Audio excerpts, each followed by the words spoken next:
दोस्तों, आपका दिल से स्वागत है life balance with divine channel में। यह चैनल आपके सुख, समृद्धि और संतुलन के लिए प्रयासरत है। आपका जीवन अनमोल है, इसको सदैव संतुलित रखें और अपने जीवन को आनंदमय और समृद्ध बनाएं। इसके लिए पंच तत्वों का संतुलन अनिवार्य है। पंच तत्वों के संतुलन से ही हमारा स्थूल शरीर स्वस्थ रहता है। हमारे पंच तत्व हैं पृथ्वी तत्व, जल तत्व, अग्नि तत्व और वायु तत्व, आकाश तत्व। दोस्तों, आज हम चर्चा करेंगे अपने स्थूल शरीर को जीवित रखने वाले चौथे मूलभूत महातत्व की, यानी कि वायु तत्व की, जो हमारे शरीर में 5 मुख्य, 5 उप तथा इन सहित 49 वायुओं में विभक्त होकर हमारे स्थूल शरीर को चलायमान रखता है, हमको जीवित रखता है, हमारी सभी चयापचय क्रियाओं को संचालित करता है। वायु तत्व ही हमें सुख, समृद्धि और वैभव प्रदान करता है। वायु तत्व के बिना जीवन संभव नहीं है। जो भी हम आहार ग्रहण करते हैं वह इसी के द्वारा हमारे स्थूल शरीर में खींचा जाता है। सांसें हमारी इसी के द्वारा चलती है। वायु तत्व के द्वारा ही हमारे भोजन को पचने के बाद संपूर्ण अस्तित्व में वितरित किया जाता है। वायु तत्व का बहुत अधिक महत्व है, जो हम पिछले वीडियो में भी आपको बता चुके हैं। आज हम चर्चा करेंगे कि वो कौन कौन सी 5 दिव्य वायु हैं और कौन सी 5 उनके उपवायु हैं या प्राण हैं जिनसे हम संचालित होते हैं। अतः अपने वायु तत्व को संतुलित करने के लिए स्वच्छ सांस लीजिए, स्वच्छ मन से रहिए और शुद्ध भाव रखिए अपने प्रति, सभी के प्रति, क्योंकि ये हमारे अशुद्ध भाव, भय और पृथ्वी तत्व के अपमान, आकाश तत्व के अपमान, जल तत्व के अपमान, अग्नि तत्व के अपमान और वायु तत्व के अपमान से दूषित और अशुद्ध होते हैं। अपने जीवन को सुख में, आनंद में और वैभवपूर्ण बनाइए और सदैव जोशीले और ऊर्जावान रहने के लिए अपने वायु तत्व को सदैव संतुलित और शुद्ध बनाए रखिए, जिसके आपका जीवन उत्साह में और आनंद में बना रहे। आइए अब हम चर्चा करते हैं कि हमारे स्थूल शरीर में वो 5 वायु प्राण कहाँ कहाँ स्थित हैं और उनका क्या क्या कार्य है। आप इस वीडियो को दोस्तों ध्यान से देखिएगा, ध्यान से सुनिएगा और फिर उस पर अमल कीजिएगा, जिससे आपको संतुलन प्रदान हो। हमारे अनाहत चक्र में मुख्य प्राण वायु रहती है, जो हमारे जीवन को संचालित करती है। यही सभी वायुओं का राजा कहलाती है। हृदय की धड़कन इसी वायु के द्वारा संचालित होती है। यह हृदय में निवास करता है। मूल स्थान इसका हृदय चक्र है। इसके असंतुलित होने से हृदय चक्र भी असंतुलित हो जाता है, जिससे शरीर में अनेक प्रकार की व्याधियां उत्पन्न हो जाती हैं। ऊर्जा का संतुलन शरीर में संतुलित प्रकार से नहीं हो पाता है। यह हमारे भावों से असंतुलित होता है। इसको संतुलित रखने के लिए हमें दिव्य रूप से संतुलन बनाए रखना चाहिए। सभी के प्रति प्रेम भाव और शुद्ध प्रेम भाव रखना चाहिए। छल कपट को यह तत्व स्वीकार नहीं करता है। किसी भी द्वेष भाव से किया गया व्यवहार उसको दूषित करता है, असंतुलित करता है। दोस्तों, आप अपने भावों को शुद्ध बनाकर रखिए और आनंद में रहिए। दूसरा है अपान वायु। यह इसका कार्य शरीर के विभिन्न भावों को से दूषित अवयवों को निष्कासित करना है। इसका मूल स्थान मूलाधार चक्र है, गुदा स्थान है। यह मल मूत्र स्वेद कफ रज आदि को विसर्जित करता है। भ्रूण का प्रसव आदि बाहर फेंकने वाली क्रियाएं भी इसी प्राण के द्वारा संचालित होती हैं। कूर्म प्राण इसका उपप्राण कूर्म है, जो गर्भधारण के लिए मादा को बलवान बनाता है। इसी अपान प्राण के द्वारा ही हम प्राण सखा हो जाते हैं। जब ये दो व्यक्तियों का एक समान हो जाता है तो वो दोनों प्राण सखा हो जाते हैं। इसमें किसी भी धर्म या वर्ण का कोई भी मतलब नहीं है, कोई महत्व नहीं है। प्राण सखा वो तभी होते हैं जब उनके अपान प्राण आपस में समान हो जाते हैं। अब चर्चा करते हैं समान वायु की, जो हमारे मणिपुर चक्र में स्थित है। इसका कार्य अन्न से लेकर रस, रक्त और सप्त धातुओं का परिपाक करना है। जो रसों को ठीक तरह एक स्थान से दूसरे स्थान को ले जाती और वितरित करती हैं, वह समान प्राणवायु है। पाचक रसों का उत्पादन और उनका स्तर शरीर में उपयुक्त बनाए रखना ही इसी का काम है। इसके दूषित हो जाने से या संतुलित हो जाने से वात, पित्त, कफ आदि की समस्या उत्पन्न हो जाती है। मणिपुर चक्र भी असंतुलित हो जाता है। यह गुस्से के भाव से अत्यधिक अशुद्ध होता है। अब चर्चा करते हैं स्वादिष्ठान चक्र में स्थित व्यान प्राण की। इसके कार्य रक्त आदि का संचार स्थानांतरण है करना है। जो संपूर्ण संव्याप्त है वह व्यान है। रक्त संचार, श्वास प्रश्वास, ज्ञान तंतु आदि माध्यमों से ये सारे शरीर का नियंत्रण रखता है। अंतर्मन, अवचेतन मन की स्वसंचालित शारीरिक गतिविधियाँ इसी के द्वारा संपन्न होती हैं और हर अवयव की शुद्धता भी इसी के उपप्राण धनंजय प्राण द्वारा शरीर में की जाती है। धनंजय प्राण ही शरीर को शुद्ध बनाए रखता है और व्यान प्राण संपूर्ण शरीर में व्याप्त रहता है।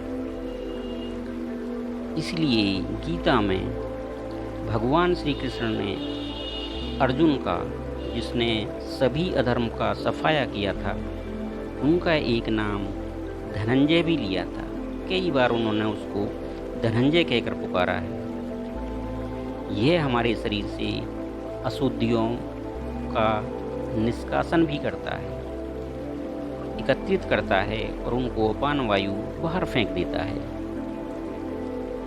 अब चर्चा करते हैं विशुद्ध चक्र में स्थित, कंठ चक्र में स्थित उदान प्राण की। यह उदान प्राण, इसका कार्य आकर्षण, खींचना, ग्रहण करना, अन्न, जल, श्वास, शिक्षा आदि जो कुछ बाहर से ग्रहण किया जाता है वह ग्रहण प्रक्रिया इसी के द्वारा संपन्न होती है। निद्रावस्था तथा मृत्यु के उपरांत का विश्राम संभव करना भी इसी का काम है। जो शरीर को उठाए रखे, कड़क रखे, गिरने न दे, वह उदान है। उधर गमन की अनेकों प्रत्यक्ष एवं अप्रत्यक्ष क्रियाएं इसी के द्वारा संपन्न होती हैं। इसके उपप्राण देवदत्त द्वारा जमाई और अंगड़ाई आदि ली जाती है। यह शरीर को स्वस्थ रखने का कार्य भी करता है। अपने उदान प्राण को शुद्ध रखिए, जिससे हम सुख और समृद्धि हमको ब्रह्मांड से प्राप्त होती रहे, ज्ञान प्राप्त होता रहे और हम सुखी और वैभवपूर्ण जीवन को व्यतीत कर सकें। अपने भावों से, अपनी वाणी से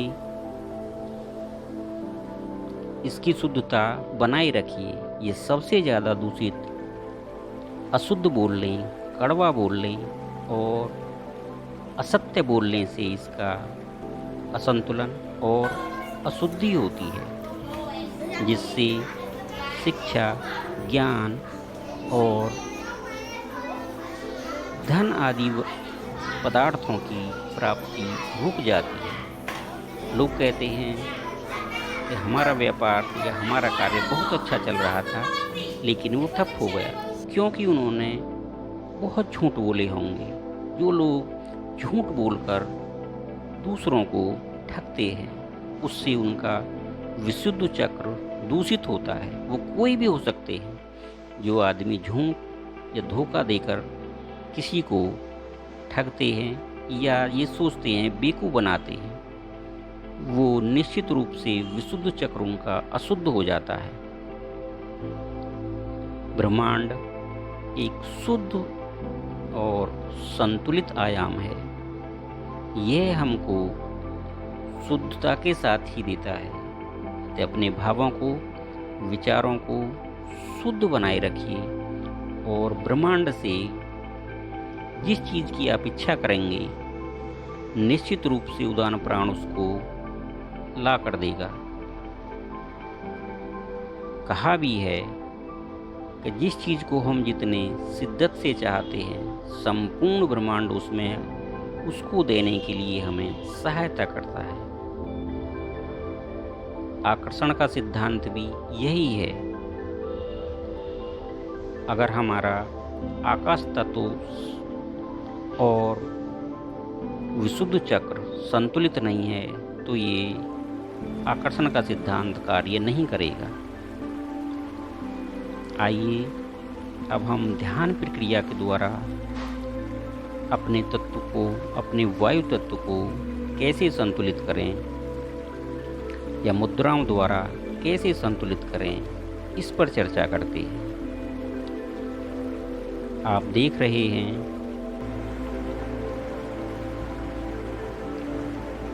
समान मुद्रा। समान मुद्रा पंच तत्वों और पांचों प्राणों को, पांचों उपप्राणों को संतुलित करता है। इसको हम किसी भी समय लगा सकते हैं, कर सकते हैं, बैठ सकते हैं। आप इसको ध्यान से देखिए और इसका कभी भी उपयोग कीजिए।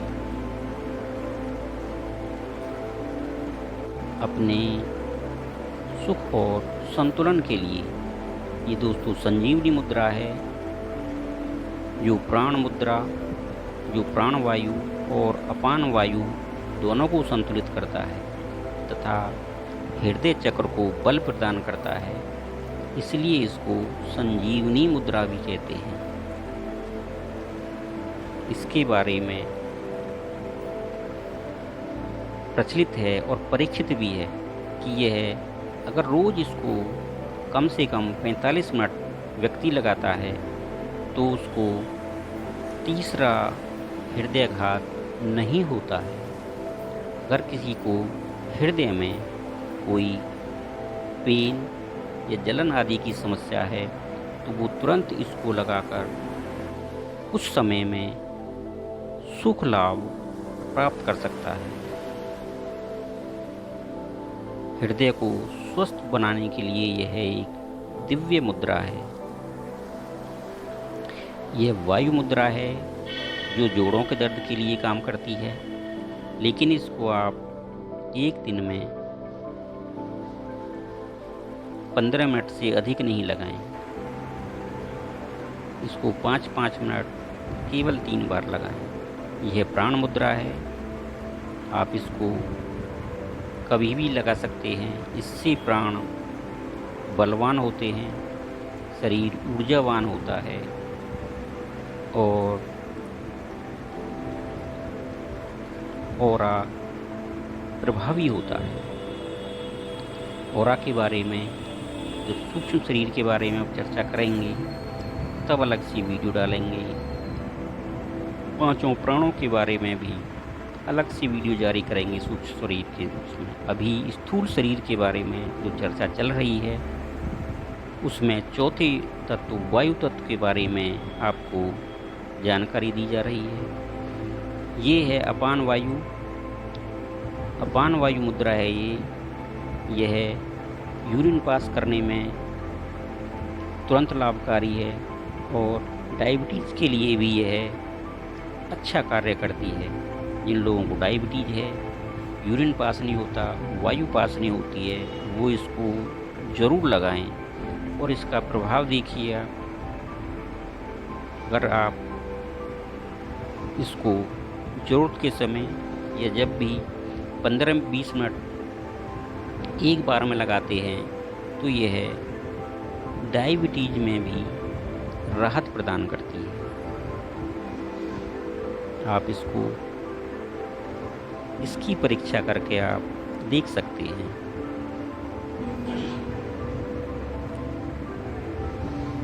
यह एक दिव्य मुद्रा है। अपनी सांसों को शुद्ध बनाकर रखिए, जिससे हमारे शरीर की सभी 49 वायुएं शुद्ध और संतुलित बनी रहें। अपने व्यवहार को शुद्ध रखिएगा, अपने भावों को शुद्ध रखिएगा, छल कपट को दूर फेंकिएगा, सभी के प्रति सम्मान का भाव रखिएगा, जिससे हमारे ये वायु तत्व शुद्ध बना रहे। आइए अब चर्चा करते हैं कि कैसे इस वायु तत्व को शुद्ध किया जाए, कैसे यह संतुलित रहे हमारे स्थूल शरीर में। आप किसी भी ध्यान की मुद्रा में बैठेंगे और अपनी आती और जाती सांसों पर ध्यान देंगे। ऐसा आप लगभग 5 से 7 बार करेंगे और स्वयं को शांत मन से देखते रहेंगे। मन में बोलेंगे 3 बार, मैं स्वयं को यहाँ होने के लिए धन्यवाद देता हूँ। 3 बार बोलेंगे, मैं स्वयं को यहाँ होने के लिए धन्यवाद देता हूँ। मैं स्वयं को यहाँ होने के लिए धन्यवाद देता हूँ। और 3 बार मन में बोलेंगे, मैं इस ध्यान को अपने 5 प्राणों और 5 उपप्राणों एवं सभी 49 वायुओं को संतुलन और शुद्धिकरण के लिए कर रहा हूँ। हे दिव्य ध्यान, मुझको संतुलन प्रदान करें और मेरी श्वास प्रश्वास को सुषुम्ना में प्रवाहित करें। अपने गुरु से या ईश्वर से प्रार्थना करें, जिससे मेरे सूक्ष्म शरीर में 5 प्राण, 5 उपप्राण सहित 49 वायुएं शुद्ध और संतुलित हो जाएं।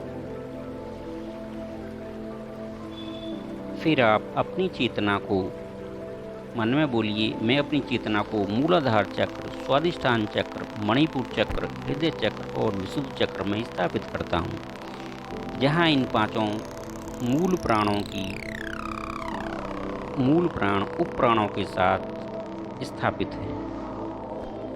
अब अपनी सांस को धीरे धीरे लेंगे और छोड़ेंगे। सांस सामने से विशुद्ध चक्र, हृदय चक्र, मणिपुर चक्र, स्वादिष्ठान चक्र और मूलाधार चक्र तक जाते हुए देखिए और फिर वहीं से रीढ़ की हड्डी से पीछे से वापस आइए। मूलाधार चक्र, स्वादिष्ठान चक्र, मणिपुर चक्र, हृदय चक्र, विशुद्ध चक्र, ऐसा 5 से 7 बार करें। बाद में आप इसको बढ़ा भी सकते हैं। अब अपने मन में धारणा स्थापित कीजिए कि मैं अपने मूल प्राण के लिए जो हृदय में है उसके लिए आप धारणा कीजिए कि मैं स्वयं को और सभी प्राणियों को शुद्ध भाव से प्रेम व्यवहार करती हूँ। यह घोषणा ब्रह्मांड और मेरे अवचेतन मन में दर्ज हो। अब आप अपान प्राण के लिए भावना कीजिए। मैं अपनी माता का, पृथ्वी माता का हृदय से सम्मान करता हूँ और सभी माताओं से आदर भाव रखता हूँ। मैं दिल से आदर भाव रखता हूँ। यह धारणा ब्रह्मांड में और मेरे अवचेतन मन में दर्ज हो और मेरे लिए फलीभूत हो। अब है तीसरा समान प्राण। समान प्राण के लिए आप धारणा करेंगे, मैं अब स्वयं से और अन्य सभी प्राणियों से समान व्यवहार करता हूँ। यह घोषणा ब्रह्मांड में दर्ज हो, मेरे लिए और सबके लिए फलीभूत हो। अब आप चौथे ज्ञान प्राण के लिए धारणा करेंगे, मैं अब स्वयं और सबके साथ मित्रवत व्यवहार करता हूँ। मैं अपने पिता जन्मदाता का दिल से आदर भाव से सम्मान करता हूँ। यह घोषणा ब्रह्मांड में दर्ज हो, मेरे लिए और सबके लिए फलीभूत हो। अब हम अपने उदान प्राण के लिए शुद्धिकरण के लिए धारणा करते हैं, मैं अब स्वयं से एवं अन्य सभी प्राणियों से सत्य भाव से, अपनी वाणी से अपने सत्य भाव ही प्रेषण करती हूँ। यह घोषणा ब्रह्मांड में और मेरे अवचेतन मन में दर्ज हो। यह आप जब भी आपको समय मिले आप इसको सुने, याद करें और तब करें। हर प्रत्येक प्राण की अलग से एक वीडियो जारी करेंगे, तब सूक्ष्म शरीर के बारे में चर्चा करेंगे। अभी आपको अगर आप इतना भी करेंगे तो भी आपके पांचों प्राण, पांचों उपप्राण और वायु तत्व संतुलित और शुद्ध हो जाएंगे, जिससे हमारा जीवन आनंदमय और सुखमय हो जाएगा। हमको ब्रह्मांड हमारी इच्छित वस्तुओं और सुख समृद्धि प्रदान करेगा, क्योंकि वायु तत्व ही वह तत्व है जो हमें ब्रह्मांड से हमारी इच्छाओं की पूर्ति कराता है। इसलिए दोस्तों, अपने वायु तत्व को सदैव शुद्ध और संतुलित रखिए। अपने सभी तत्वों को भी संतुलित रखिए। अगले तत्व आकाश तत्व में मिलते हैं। क्या आकाश तत्व का महत्व है, इसकी चर्चा करेंगे और यह हमको क्या देता है, कैसे हम इसको संतुलित करें, क्या महत्व है हमारे जीवन में इसका, इस पर चर्चा करेंगे। आकाश तत्व में पांचों तत्वों के बारे में ये सीरीज पूर्ण हो जाएगी। फिर दोस्तों, आप देखते रहिए, उत्साह में रहिए, अपने मन को शुद्ध भाव से रखिए। अगर वीडियो अच्छी लगी तो इसको आप शेयर कीजिए, लाइक कीजिए और स्वयं इसको देखते रहिए। अपने लिए, अपने परिवार के लिए, अपने सुख और समृद्धि के लिए। दोस्तों, आप सुखी जीवन के लिए अपने पांचों तत्वों को संतुलित कीजिए, अपने पांचों प्राणों को संतुलित रखिए, शुद्ध रखिए, जिससे आपका जीवन और आपके परिवार का जीवन सुख में और आनंद में रहे। मैं इसी भाव के साथ आपसे विदा लेता हूँ। आपको धन्यवाद। मैं आपको दिल से धन्यवाद करता हूँ। अगर आप वीडियो अच्छी लगे तो इसको लाइक करें, शेयर करें और बेल दबाएं, जिससे सबसे पहले आपको वीडियो जब भी जारी करें आपको प्राप्त हो सके। दोस्तों, मैं आपका दिल से धन्यवाद देता हूँ और आपको सुखी और समृद्ध जीवन की कामना करता हूँ। आपका परिवार सुखी और समृद्धशाली रहे। आपके जीवन में सदैव सुखों की, धन की, ज्ञान की, सम्मान की और वैभव की बरसात होती रहे।